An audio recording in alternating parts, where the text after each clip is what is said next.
Darkcast Network, indie pods with a dark side.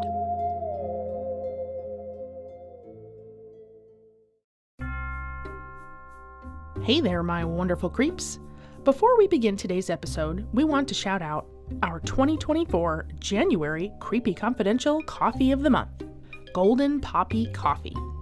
Veteran owned and operated, a small business operated out of the Midwest in the best state of them all, Wisconsin. This episode, we want to highlight the Apricity blend. The offices here at Creepy Confidential are fueled by coffee. That sweet, sweet nectar of the gremlins. Apricity blend is the perfect companion for your serene winter moments, whether you're nestled with a true crime book by the crackling fireplace, or exchanging creepy tales with cherished ones, or even embracing the dead quiet of the season.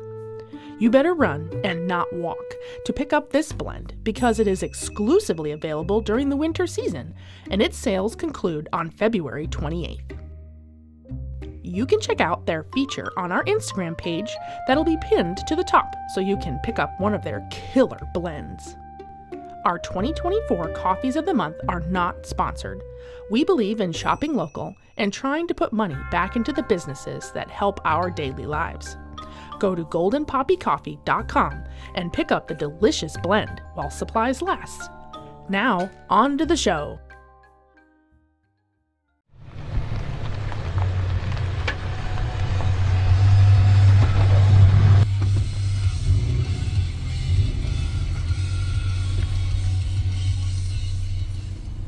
I think the GPS has us lost. Can you hand me that map in the glove box?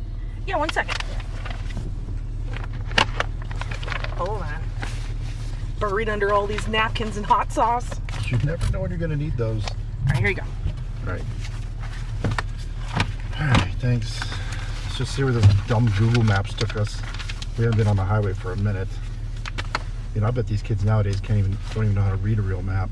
Do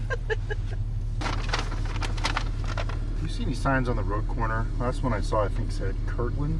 I think I saw one too, which is odd because I swear Kirtland sounds familiar. Man, it's so creepy and foggy outside. 732, I think it said. Yeah, King Memorial Road. Yeah, that does sound familiar, but I know we haven't been here before, and no one I know lives up here. All right, here we are, Kirtland. Look at this. Look where we are. Go home, Google. You're drunk.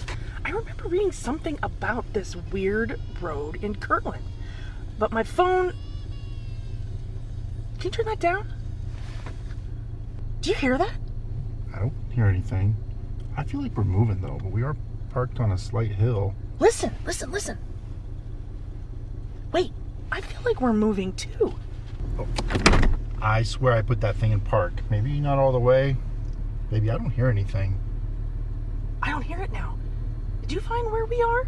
Yeah, but we have to go down here to turn around. Okay, let's get out of here. This place is creeping me out.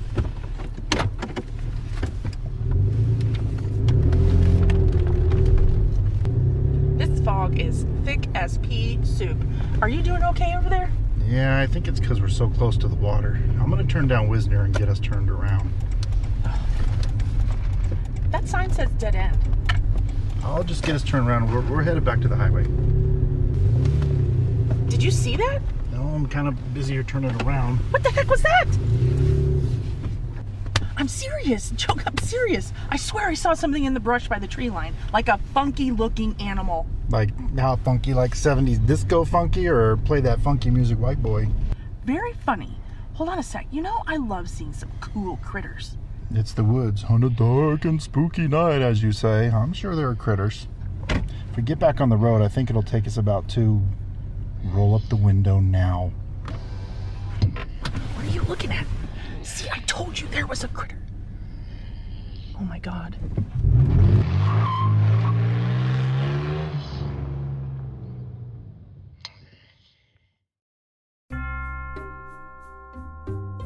Welcome to Creepy Confidential. I'm your host, Noelle, your resident weirdo Wisconsinite. I open case files on cryptids, cults, conspiracies, and other worldly creepy. With new cases, local lore, and live broadcasts. So get ready, creeps.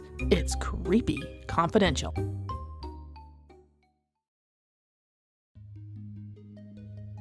Welcome back, creeps. We hope you enjoyed the new addition to our regular programming. Personally, I love the old school radio dramas with all the sound effects and storytelling. We hope you liked it. What do you think Mr. and Mrs. heard while they were stopped to search for directions? Do you think something would have crawled into that window?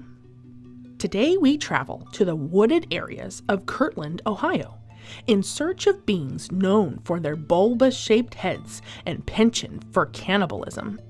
The activity has the highest concentration on Wisner Road near the communities of Chardon and Kirtland Township. Local communities share stories of how these frightening creatures came to be. The local lore does have few variations, but the general vibe and recipe share similar ingredients across the legends. The legend goes a little something like this. Dr. Crow and his wife were residents of Kirtland County.